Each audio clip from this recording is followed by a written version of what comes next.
Oh, thank you. Thank you, Monsieur Sherlock Holmes.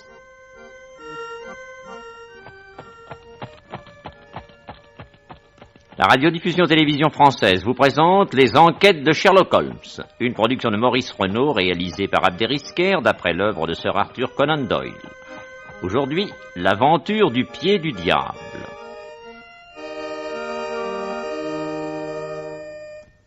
Ici Maurice Renaud. Bonsoir mesdames, bonsoir mesdemoiselles, bonsoir messieurs. Avant de céder la parole à votre ami le Dr Watson pour qu'il vous conte l'aventure du pied du diable, j'ai ce soir 2 nouvelles à vous communiquer. Si j'en juge par l'assiduité avec laquelle vous suivez cette émission et par les félicitations que nombreux vous nous avez adressées et auxquelles nous sommes très sensibles, j'imagine que cette première nouvelle va vous être désagréable. Aussi vais-je m'empresser de vous en faire part pour vous laisser après sur la meilleure impression de la bonne nouvelle qui suivra. Voici de quoi il s'agit. Vos fidèles amis, Sherlock Holmes et le Dr Watson, vont vous quitter. Et l'émission de ce soir est la dernière de la série Les Enquêtes de Sherlock Holmes. Très ennuyés d'avoir à vous communiquer eux-mêmes cette triste nouvelle, ils m'ont prié d'être leur interprète auprès de vous pour le faire. À la vérité, Sherlock Holmes vient d'être chargé de 2 tâches importantes. Je ne commets aucune indiscrétion, et je suis même autorisé à vous le dire, en vous précisant que la première de ces tâches est une mission des plus délicates que le gouvernement britannique lui a confiée et qui va le tenir éloigné d'Europe jusqu'au début du printemps prochain. La deuxième tâche, qui va lui incomber, est de préparer les fêtes du centenaire d'une personne qui lui est particulièrement chère, j'ai nommé Sir Arthur Conan Doyle. C'est en effet pour le 22 mai prochain que des manifestations de tous ordres sont prévues dans le monde entier afin de commémorer la naissance du créateur de celui qui devait devenir le plus célèbre des détectives. Et ceci m'amène à la seconde nouvelle, plus réjouissante celle-ci, que j'ai à vous communiquer. L'arrêt des enquêtes de Sherlock Holmes sur cette chaîne n'est que momentané. Et vous entendrez de nouveau le Dr Watson poursuivre le récit des aventures de Sherlock Holmes au cours du printemps prochain. Je sais que ce délai paraîtra long à ceux qui écoutaient fidèlement chaque lundi les enquêtes de Sherlock Holmes, mais je leur demande de nous excuser puisque cette interruption est indépendante de notre volonté. Nous espérons que vous ferez à la deuxième série des enquêtes de Sherlock Holmes un accueil aussi favorable que celui que vous avez réservé à la première qui se termine aujourd'hui. Et puisque nous allons dès maintenant préparer cette seconde série, nous serions heureux si, dans l'entretemps, vous vouliez bien nous envoyer vos suggestions pour ces nouvelles enquêtes. En attendant avec impatience de vous retrouver à l'écoute des nouvelles aventures de Sherlock Holmes, l'équipe qui a eu le plaisir de vous présenter cette émission vous adresse ses vœux les meilleurs pour 1959. Et je cède maintenant la parole à votre ami, le Dr Watson. Bonsoir mes chers amis, c'est le Dr Watson qui vous parle. Au printemps de 1897, mon ami Sherlock Holmes traversait une crise de dépression assez grave. Plusieurs affaires importantes avaient mis ses nerfs à rude épreuve et le risque d'une incapacité permanente de travail le décida enfin à changer d'air et à prendre du repos. Voilà pourquoi, dès les premiers beaux jours, nous nous trouvions dans un petit cottage près de la baie de Poldhu, à l'extrême pointe de la presqu'île de Cornouailles. Vous ne pouviez pas choisir un endroit qui convienne mieux à mon humeur, Watson. Avec ses falaises noires et ses récifs où les marins viennent si souvent trouver la mort, cette baie est parfaitement sinistre. Mais elle porte au rêve, Holmes. Et le rêve supprime tout effort d'imagination. N'est-ce pas ce qu'il faut pour reposer votre esprit ? Betty, Monsieur le docteur ? si c'est une visite, nous ne sommes là pour personne. Bien, monsieur le docteur. Décidément, vous me mettez au secret. Au village, ils ont tous appris qui vous étiez et c'est à celui qui fera votre connaissance. C'est flatteur. Vous n'êtes pas ici pour satisfaire votre orgueil, mais pour reposer vos nerfs. Ah, qu'est-ce que c'est ? Monsieur le pasteur voudrait voir monsieur Holmes. Eh ben, vous lui aviez dit que nous n'étions pas là. Oh, je ne peux pas mentir à monsieur le pasteur. Mais enfin, je vous l'avais dit. Faites entrer, Betty. Oh, le pasteur Watson, voyons, vous ne voulez pas que nous allions en enfer, non ? Entrez, monsieur. Bonjour, messieurs. Je suis le curé de la paroisse de Tredamick. Et je vous présente monsieur Tregennis. Pasteur. Ne nous en veuillez pas de forcer ainsi votre porte, mais c'est un drame effroyable qui nous amène jusqu'à vous. Asseyez-vous, je vous en prie. Nous vous écoutons. Pardon, excusez-moi d'intervenir, monsieur le pasteur, mais mon ami Holmes a besoin d'un repos complet. Et s'il y a un drame, la police officielle... Watson, laissez, je ne suis pas mourant. Et si je peux être utile à quoi que ce soit... Vous disiez donc, monsieur le pasteur. Et voilà. Je dois tout d'abord préciser, monsieur Holmes, que mon presbytère étant trop grand pour moi, j'en ai loué une partie à l'honorable monsieur Mortimer Tregens, que je viens de vous présenter. Il vit de ses rentes et il est pour moi un locataire bien paisible. Figurez-vous qu'hier, il a passé sa soirée en compagnie de ses 2 frères, Owen et George, et de sa sœur Brenda, dans leur maison du hameau de Ward. Il les a quittés à 10 heures passées, après avoir joué aux cartes autour de la table de la salle à manger. Ils étaient en excellente santé et de très bonne humeur. Or, ce matin... Mais peut-être feriez-vous mieux, mon cher ami, d'expliquer vous-même. Non, monsieur le pasteur, parlez, je vous en prie. Moi, je n'en aurai pas la force. Soit. Ce matin, donc, vers 9 heures, mon ami Tregenis est allé se promener dans la lande. Et voilà qu'il est rattrapé par la voiture du docteur Richards, qui lui dit... On vient de m'appeler d'urgence chez vos frères et votre sœur. Je ne sais pas ce qui leur est arrivé. Montez avec moi, nous allons voir. Et Tregenis trouve dans la salle à manger de la maison familiale Owen, George et Brenda assis autour de la table exactement comme ils les avaient laissés la veille au soir. Les cartes étaient étalées devant eux et les bougies entièrement consumées. Mais la sœur était morte. Et les 2 frères assis à sa droite et à sa gauche riaient et chantaient à tue-tête. Ils étaient devenus fous. Fous? Oui. Et tous les 3 avaient sur leur visage une indicible expression d'horreur. Curieux. C'est Ursula, la petite bonne, qui en descendant ce matin les a découverts dans cet état et a fait appeler le médecin. A-t-on la moindre idée de ce qui a pu se passer? Oh non, monsieur Holmes. C'est pourquoi nous sommes venus vous voir. Et bien entendu, la police officielle va être alertée, mais monsieur Tregenis et moi, nous n'avons confiance qu'en vous. Je vous en remercie. La maison du drame est-elle loin d'ici? À 1500 mètres à l'intérieur des terres. Nous allons nous y rendre immédiatement. Mais avant de partir, monsieur Tregenis, puis-je vous poser quelques questions? J'essaierai d'y répondre de mon mieux, monsieur Holmes. Hier soir, à quelle heure exactement êtes-vous arrivé là-bas? À 7h30 pour le dîner. Et puis vers 9h moins le quart, quand le couvert a été enlevé, nous nous sommes mis à jouer au whist. Et je suis parti à 10h30, laissant mes frères et ma sœur commencer une autre partie. Qui a refermé la porte derrière vous? Brenda. Et à double tour, comme d'habitude pour la nuit. Et ce matin, Ursula a trouvé comme tous les matins la clé enfoncée dans la serrure. La fenêtre était-elle ouverte? Non. En supposant qu'un inconnu ait pénétré de l'extérieur, comment, à votre avis, aurait-il pu le faire? Impossible. Tout était fermé. Et à moins d'être le diable, Avant d'admettre son intervention, essayons d'abord d'épuiser toutes les explications humaines. C'est mon avis.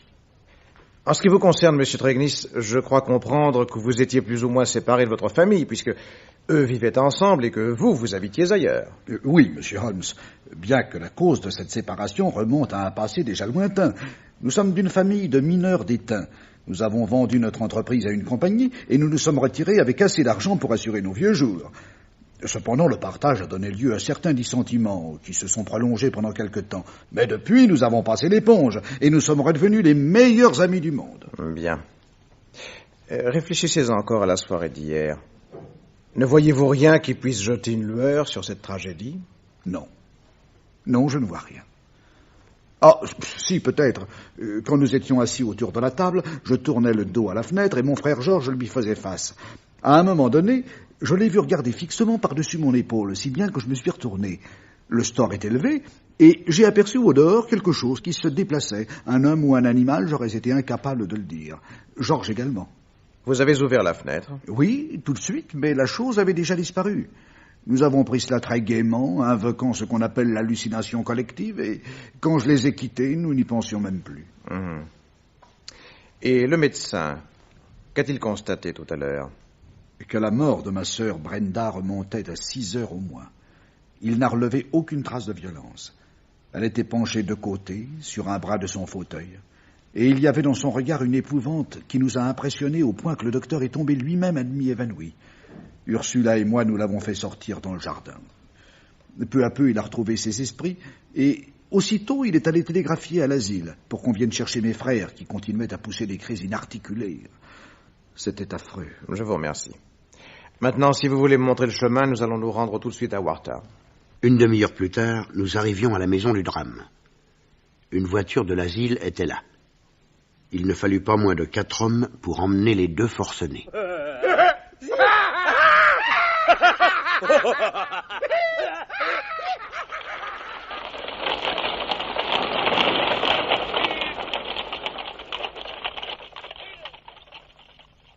Maintenant, entrons, monsieur Holmes. Voilà la salle à manger où nous les avons trouvés ce matin. Qu'a-t-on fait du corps de votre sœur? Le médecin et moi, nous l'avons montée dans sa chambre. Elle est étendue sur son lit. Puis-je la voir? Certainement. Si vous voulez venir par ici.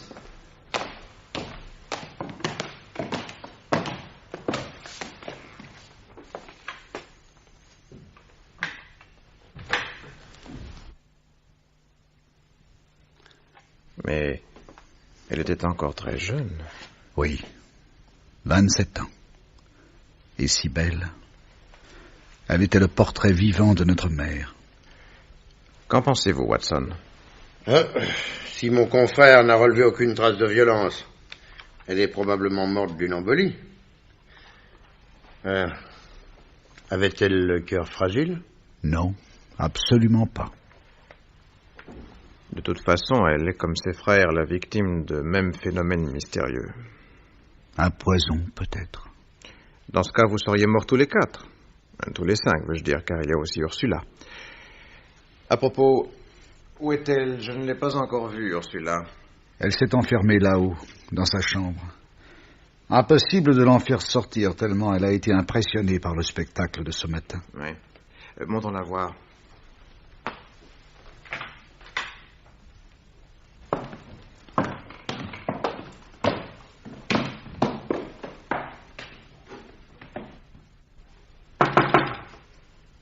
C'est moi, Ursula. Ouvrez. Nous voudrions vous parler.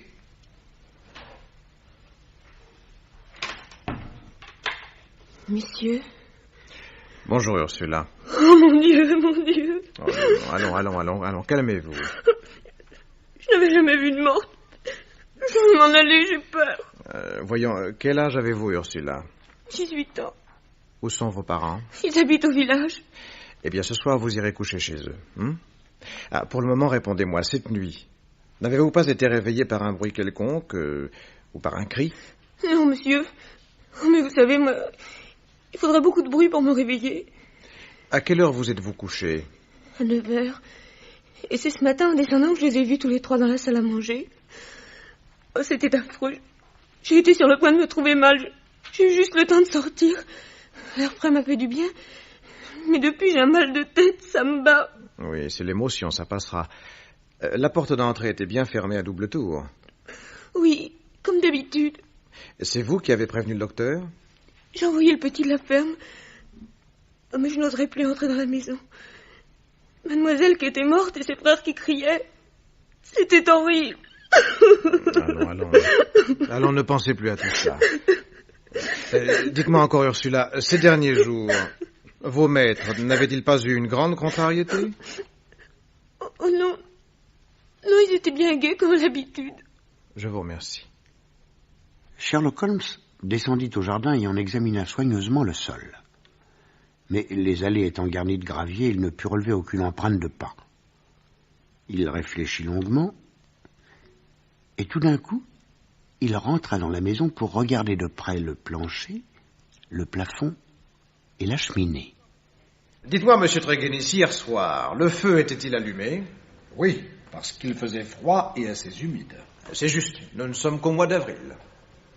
Nous prîmes congé, et une fois rentré dans notre cottage, je vis Sherlock Holmes sortir de sa poche une pipe qu'il avait délaissée depuis notre arrivée. Ce nouveau problème venait de le replonger d'un coup dans ses vieilles habitudes, et il semblait tellement heureux que je n'eus pas le courage de lui rappeler qu'il était là pour respirer l'air pur et ménager sa matière grise.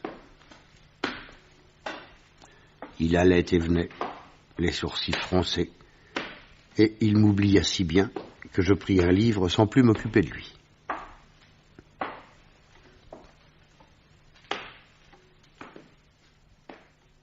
« 25 minutes plus tard, il plantait son grand corps devant moi, en tirant de sa pipe d'énormes bouffées bleues. « Vous croyez au diable, vous, Watson? » Oui, quand je vous vois cracher tant de fumée. Non, je vous parle sérieusement. Moi, je n'y crois pas. Et vous non plus, d'ailleurs. Pour moi, voyez-vous, le drame s'est produit très peu de temps après le départ de Treguinis, puisque personne n'avait bougé de place et que les cartes étaient encore sur la table. Maintenant, il reste à savoir ce qui a pu épouvanter les joueurs à ce point. Ce n'est sûrement pas Ursula. Oh, la pauvre enfant. Alors j'en suis à me demander si l'apparition derrière la fenêtre n'est pas purement et simplement le fruit de l'imagination de Treguinis. Vous croyez? Souvenez-vous d'abord que la nuit dernière était très sombre. Il n'y avait pas de clair de lune. D'autre part, sous la fenêtre, il y a un grand parterre de fleurs et l'allée se trouve au moins à 2 mètres de la façade. Étant donné que les fleurs sont intactes, j'en déduis que l'apparition était dans l'allée. Ceci posé, pouvez-vous me dire comment, de l'intérieur d'une pièce éclairée, Treguinis et son frère auraient pu voir un être passant dehors, si loin de la fenêtre et dans une obscurité totale? Oui. Oui, mais ce monsieur Treguinis me semble incapable de mentir. Sans mentir, il peut se tromper. Curieuse affaire, en vérité. Ouais. Oh! Regardez par la fenêtre, Watson. Voilà encore une visite pour nous. Quel est ce colosse barbu? Vous ne le reconnaissez pas? Pourtant, vous avez vu bien souvent sa photographie. C'est Léon Sterndale, le grand explorateur africain. Le chasseur de lions? Oui, Watson. Ah, décidément, vous avez le coup d'œil infaillible. Il y a quelques jours dans le pays, on m'a dit qu'entre 2 expéditions, il habitait un petit bungalow en bordure du bois. Ah, tout s'explique. Ah oui, mais je le croyais reparti. Que nous veut-il? Betty. Monsieur? Vous pourrez introduire le visiteur qui va sonner. Je croyais que vous n'étiez là pour personne. Eh bien, la consigne est levée. Tenez, allez ouvrir. Bon.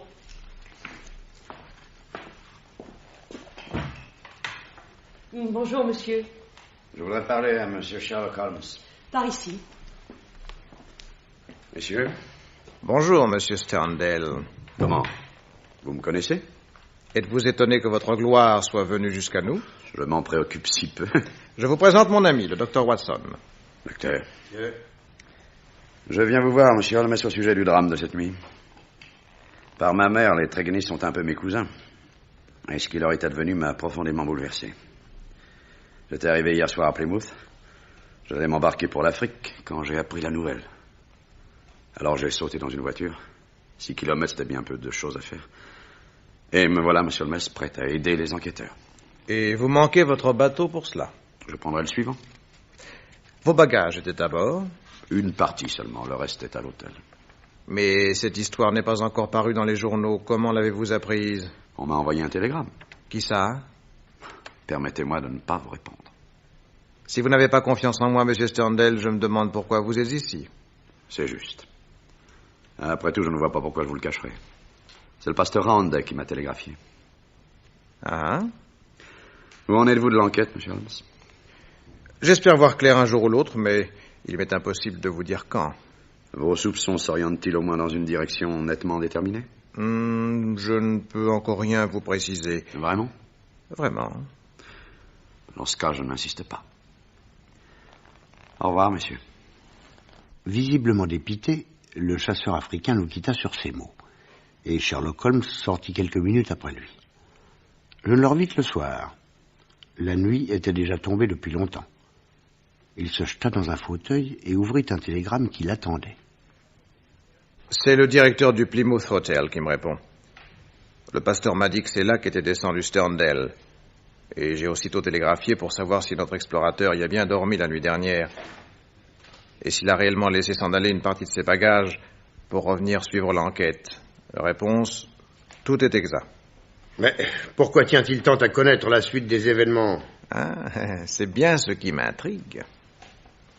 Le lendemain matin, j'étais en train de me raser à la fenêtre quand je vis le pasteur descendre de voiture et courir vers notre cottage. Holmes et moi, nous le rejoignîmes au salon. Il était en proie à une violente émotion. Monsieur Holmes, c'est épouvantable. Qu'y a-t-il, mon révérend? Treguinis est mort cette nuit avec les mêmes symptômes que les autres membres de sa famille. Ah. Et qui a découvert le corps? Moi-même. À quelle heure? Il était 8h30. D'habitude, il se levait de très bonne heure. Et ne l'entendant pas bouger, pris de je ne sais quel pressentiment, je suis allé frapper chez lui. Oui, il faut vous dire qu'il occupe à une extrémité du presbytère un petit salon au rez-de-chaussée qui communique par un escalier intérieur avec une chambre située juste au-dessus. Ces deux pièces forment une sorte de petit appartement indépendant du reste de la maison. Alors, n'obtenant pas de réponse, je veux ouvrir la porte du petit salon, mais elle était fermée à clé. J'appelle, aucune réponse. Alors, franchement inquiet, je suis allé dans le jardin et par la fenêtre du rez-de-chaussée, j'ai essayé de voir l'intérieur. C'est ainsi que j'ai aperçu le cadavre. Alors, j'ai poussé la fenêtre. Le temps de me rendre compte qu'il était mort, j'ai été moi-même pris d'un vertige et je n'ai eu que le temps de regagner le jardin. Pouvez-vous nous prendre tous les deux dans votre voiture? Oui, certainement. Tant pis pour notre breakfast, Watson. Allons, vite. J'espère que vous n'avez touché à rien, mon révérend. Non, monsieur Holmes. Nous arrivâmes avant le médecin et la police que le pasteur avait également fait prévenir. Rien n'avait été touché ni déplacé.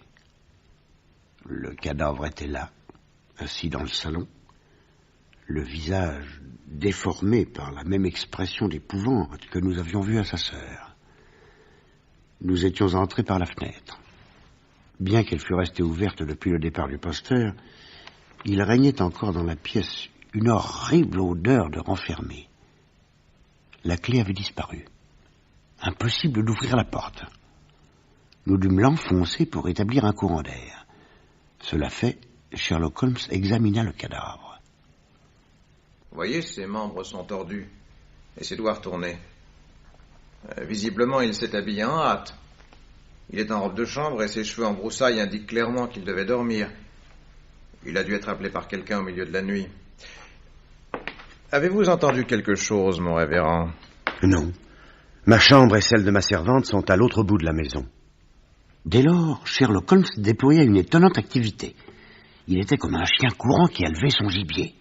Il monta dans la chambre, remarqua que Trégunis y avait dormi une partie de la nuit, examina la fenêtre et se pencha à l'extérieur avec un sourire de satisfaction.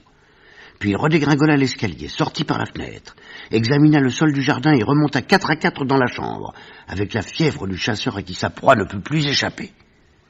Il redescendit enfin. Il se mit à considérer longuement et à la loupe la lampe qui était sur un guéridon du salon, portant plus spécialement son attention sur le cercle de mica posé au-dessus du verre pour protéger le plafond du filage éventuel de la lampe. Il gratta quelques cendres qui y adhéraient et il les fit glisser avec précaution dans une enveloppe. Bon, ce sera tout pour aujourd'hui. Avez-vous recueilli des indices intéressants, monsieur Holmes? Mes observations ne sont pas entièrement négatives, je dois le dire, mais c'est tout ce que je peux affirmer pour le moment. Bien entendu, dès que je verrai plus clair, je vous en aviserai. Vous venez, Watson? Je vous suis. Au village, Holmes entra dans un magasin et acheta une lampe à pétrole exactement semblable à celle qu'il avait vue chez Trégunis. Il la mit dans un coin de notre living room et n'en parla plus. Pendant 2 jours, il fuma beaucoup et fit de longues marches solitaires. Enfin, le 3e après-midi qui suivit la journée du drame, il daigna me faire part de ses pensées. Nous avons été mis en présence de 2 drames, Watson, et ces 2 drames ont un point commun. L'atmosphère empoisonnée respirée par les victimes. Oui. Et vous croyez que c'est à cela qu'il faut attribuer le... Sans nul doute. Non, rappelez-vous, dans la maison familiale de Wortham, Ursula et le médecin ont été près de s'évanouir. Oui. De même pour le pasteur, quand il a découvert le cadavre de Trégunis.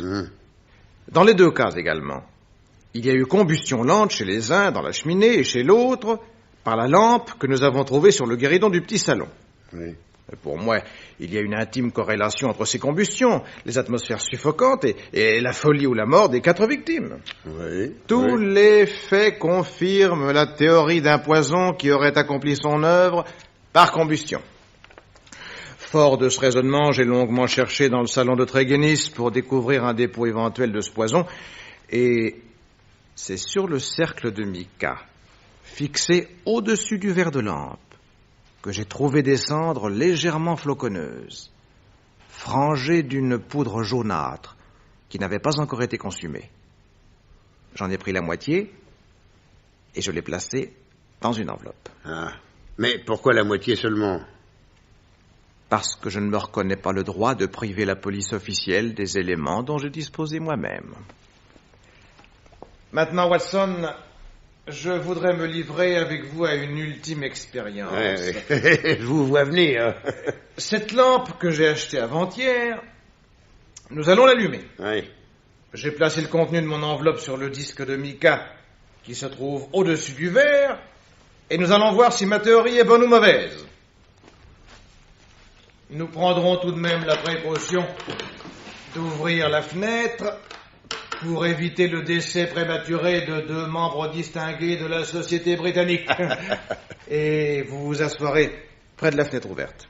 À moins que vous n'ayez assez de sagesse pour refuser catégoriquement de jouer avec moi à ce petit jeu. Mais pas du tout, pas du tout. Je serais navré de manquer une expérience aussi amusante. Je n'en attendais pas moins de vous. Venez. Tenez, asseyez-vous donc ici. Oui. Moi, là. C'est-à-dire tous les deux à la même distance de cette lampe. Oui, mais vous ne croyez pas que nous devrions quand même laisser la porte entrebâillée? Si vous y tenez. Voilà. Bon. Maintenant, une fois la lampe allumée, il faudra nous surveiller mutuellement. Et si nous découvrons chez l'un ou chez l'autre le moindre symptôme alarmant, hop, nous soufflons la lampe. D'accord. Alors attention, j'allume.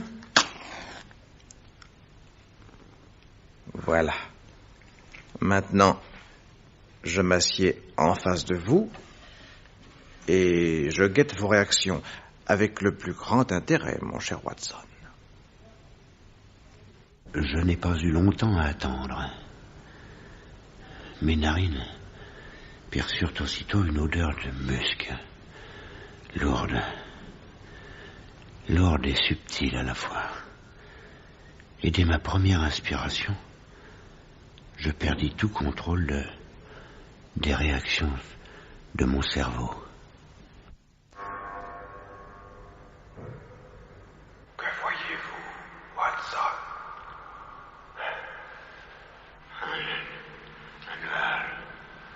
Un nuage noir qui tourne. Et je sais. C'est affreux. C'est monstrueux. Je voyais arriver sur moi un personnage visqueux, horrible, qui se mit à m'écraser le corps, au point que ma respiration devenait impossible. J'avais la langue comme un morceau de cuir. J'essayais de crier. Aucun son ne sortait de ma bouche. Watson. Watson. Je deviens fou. Je ne vous vois plus. Où êtes-vous? Watson. D'un suprême effort, je me dressai et j'aperçus au travers de mon nuage la figure de Sherlock Holmes, blanche et rigide comme celle d'un cadavre. Alors je m'accrochai à lui. Je le tirai et en titubant vers la porte, je l'entraînai au dehors.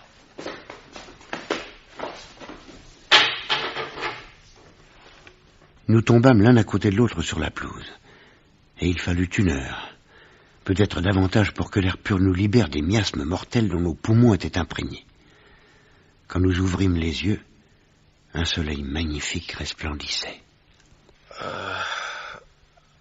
Watson. Vous êtes là. Adieu soit loué. Je suis un fiefé imbécile, un peu plus. Je vous entraînais dans la mort. Je vous demande pardon. Oh, vous savez bien, mon vieux, que pour vous aider, je serais toujours prêt à commettre les pires folies. Je le vois, oui. Merci. Tenez, donnez-moi la main, que je vous aide à vous relever. En tout cas, l'expérience est concluante. Vous ne trouvez pas? Oh oui. Oui, je trouve aussi, oui. Allons nous installer là-bas, sous la tonnelle. Et oublions pour le moment notre living room. Il y a très peu de pétrole dans la lampe. Maintenant, elle doit être éteinte. Et comme la fenêtre est ouverte, bientôt il n'y paraîtra plus. Mais Betty, Elle est allée voir sa mère à Ornay. Elle ne rentrera pas avant ce soir très tard. Elle n'a donc rien à craindre. Je vois sa tête d'ici si au retour elle avait trouvé 2 cadavres. Il n'en est rien et j'en suis ravi pour elle. Maintenant, mon cher Watson, mes conclusions sont les suivantes. Il y eut, nous le savons, une querelle d'intérêt entre Tregennis et ses frères et sœurs. Il y a eu également réconciliation, mais d'après les renseignements que j'ai glanés sur Tregennis, il apparaît nettement que le personnage est bizarre et assez peu sympathique. C'est un avare, un cruel. Il a déjà eu maille à partir avec la justice au sujet de brutalité envers une domestique. Oui, mais le pasteur semblait le tenir en grande estime. Il nous l'a présenté comme un locataire paisible, pas davantage. Et puis le pasteur est un homme très bon, indulgent aux fautes humaines. Les gens du village n'ont pas sa mansuétude. Bref, j'ai la conviction que pour égarer nos recherches, Tregennis a inventé de toutes pièces l'histoire de l'apparition derrière la fenêtre. D'autre part, ce poison jeté sur le feu de la cheminée, qui l'y aurait mis, sinon lui-même? Oui, mais alors la nuit suivante, il se serait suicidé. Disons plutôt que quelqu'un l'a suicidé. Que voulez-vous dire? Un justicier. Bonjour, monsieur. Ah, monsieur Sterndale, bonjour. J'ai reçu votre convocation, monsieur Holmes. Je vous remercie d'être venu. De quoi s'agit-il? Nous allons entrer, voulez-vous? Nous serons plus à l'aise pour bavarder. Pardon.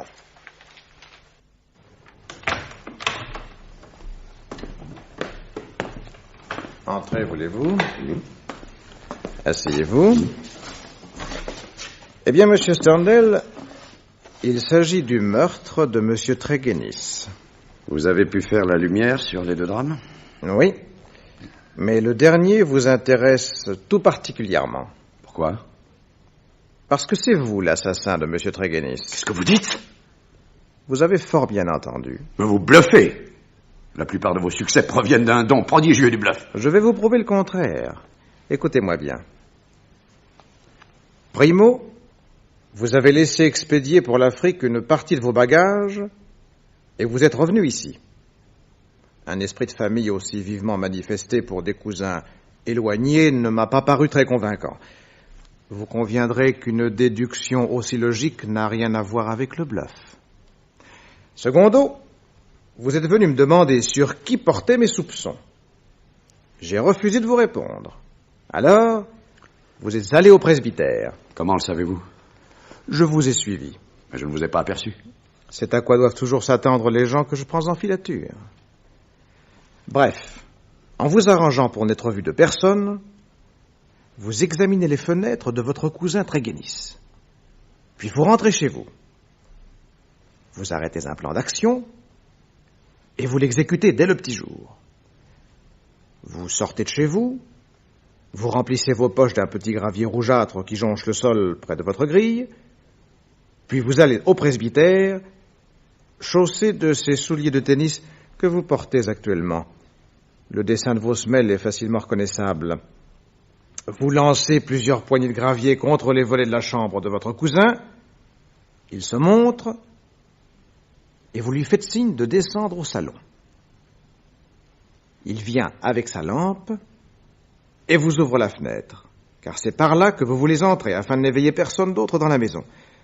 Votre entretien est bref, puis vous ressortez par la fenêtre que vous refermez, et vous attendez dans le jardin ce qui doit inévitablement se produire. Est-ce bien ainsi que les choses se sont passées? Répondez. Si vous me dites la vérité, votre intervention en cette affaire pourra peut-être demeurer secrète. Mais si vous hésitez une seconde, je préviens immédiatement la police. Savez-vous, monsieur Holmes, ce que c'est que d'aimer la femme que l'on n'aura jamais? Depuis des années, je peux vous le dire, Brenda Tregennis et moi, nous nous aimions. Mais je ne pouvais pas l'épouser car je suis marié. Ma femme m'a quitté, je ne l'ai jamais revue et j'ignore où elle se trouve. Et puis comment divorcer dans l'état actuel des lois anglaises? Et pendant des années, Brenda m'a attendu. Le pasteur était au courant. Voilà pourquoi il m'a prévenu de sa mort. Voilà pourquoi je suis revenu. Ensuite? Il y a une quinzaine de jours, Mortimer Tregennis vint me voir dans le cottage que je possède non loin d'ici, en bordure du bois. Je passais par là. Je viens de dire bonjour. C'est très aimable à toi. Comment vont Brenda et tes frères? Il y a quelques jours que je ne les ai vus. Vous avez fait la paix, je crois. Oui, j'ai tout oublié.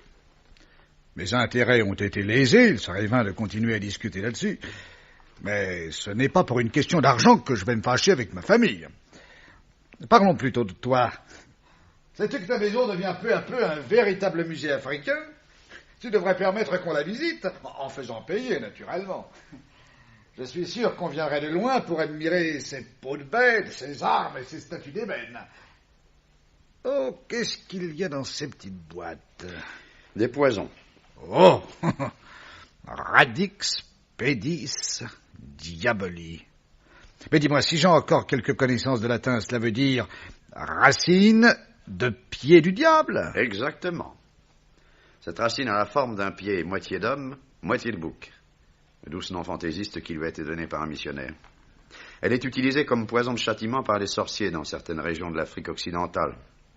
Réduite en poudre et brûlée, elle exhale une sorte de gaz qui stimule certains centres du cerveau, principalement ceux qui provoquent les sentiments d'angoisse et de peur. Et un tel paroxysme que la folie ou la mort s'en suivent au bout de quelques minutes. Charmant. Et la science européenne est incapable d'en détecter la cause. Tu devrais te débarrasser de produits aussi dangereux. Un accident est si vite arrivé. La conversation avec mon cousin Tregenis sur ce sujet en est restée là. Comment m'a-t-il dérobé ce poison? Je l'ignore. Toujours est-il qu'aussitôt que je lui ai appris de quelle façon était morte ma pauvre Brenda, je n'ai pas hésité une seconde sur la personnalité du criminel. Sournois et malin, Tregenis avait attendu que je quitte l'Angleterre pour se venger de ceux qu'il avait, soi-disant, dépouillés, et pour tenter d'hériter de leur fortune. Et il pensait que j'apprendrais leur mort 6 mois ou 1 an plus tard. Mais le télégramme du pasteur m'a touché avant mon départ. Alors, près de la grille d'entrée de mon bungalow, j'ai ramassé du gravier. De ce gravier d'une couleur très particulière que je n'ai observé qu'à cet endroit. En effet, je n'y avais pas pensé. Je suis allé en jeter quelques poignées contre les volets de la chambre de Tregenis. Et il est descendu m'ouvrir la fenêtre du salon. Quand nous nous sommes trouvés face à face, la scène fut brutale et rapide. Que me veux-tu? C'est toi qui as assassiné ta sœur. Moi, tu es fou. Ce sont tes frères qui sont venus. Et s'ils ne sont pas morts, c'est que probablement leur constitution était plus forte que celle de ma pauvre Brenda.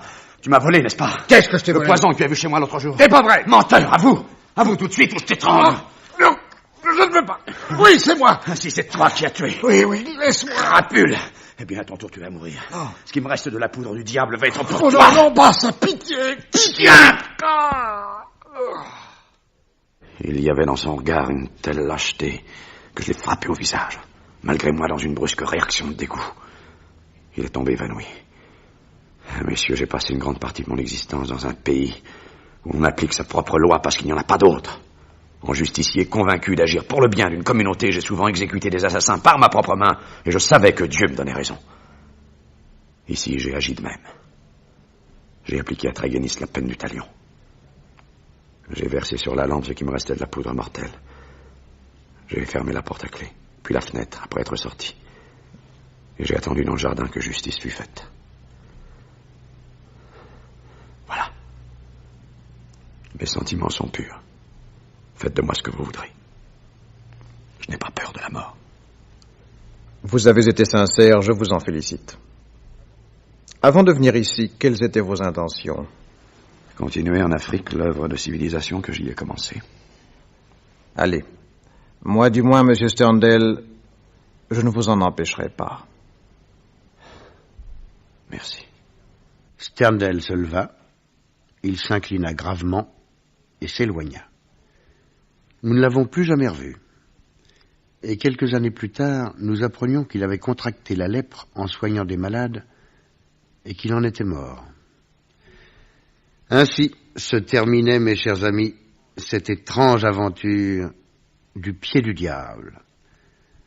Maintenant, je vous dis bonsoir et à bientôt.